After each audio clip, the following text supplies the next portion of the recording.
श्रावणामध्ये 5 रोपं अशी आहेत जी आवर्जून लावावी. ती 5 रोपं लावल्यामुळे महादेवांची कृपा होते. कशी काय चला जाणून घेऊया. पण त्याआधी चॅनलला सबस्क्राईब नक्की करा. तुम्हाला जर तुमच्या घरामध्ये वेगवेगळ्या प्रकारची रोपं लावायची आवड असेल तर तुम्ही ही 5 किंवा या 5 पैकी एक तरी रोप या श्रावण महिन्यामध्ये नक्की घरामध्ये लावा.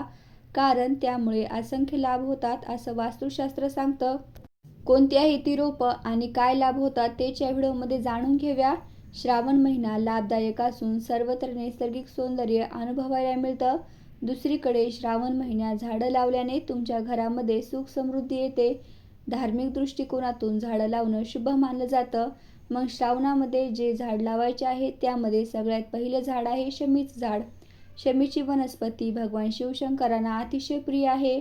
शमीचं रोप श्रावण महिन्यात लावणं खूप शुभ मानलं जातं. शमीचं रोप लावल्याने घरात सुख समृद्धी येते. श्रावणात या रोपाची लागवड केल्याने तुम्हाला भगवान शिवशंकरांचा आशीर्वादही मिळेल.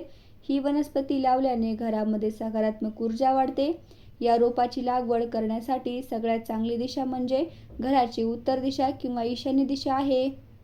त्यानंतरचं झाड आहे बेलाचं झाड. भगवान शिवशंकरांना बेलपत्र किती प्रिय आहे हे वेगळं सांगायलाच नको. श्रावण महिन्यामध्ये हे रोप लावल्याने तुमच्या घरात सुख समृद्धीची वृद्धी तर होतेच, पण माता लक्ष्मीचा वास होतो.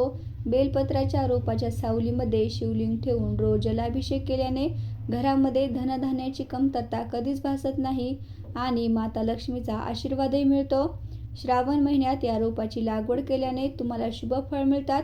तुमची प्रतिष्ठा सुद्धा वाढते. आता वळूया पुढच्या झाडाकडे आणि पुढचं झाड आहे केळीचं झाड.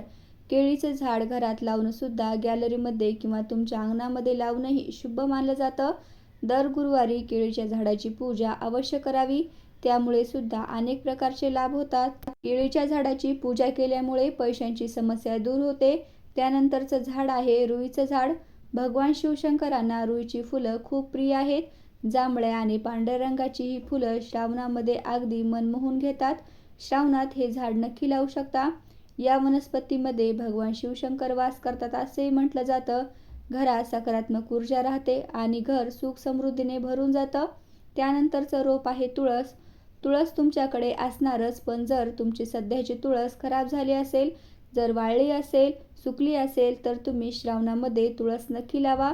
तुळस ही माता लक्ष्मीचं प्रतीक आहे. त्यामुळे घरात सुख समृद्धी येते. श्रावणासारख्या पवित्र पावन महिन्यामध्ये तुळस लावणं अतिशय शुभ मानलं जातं.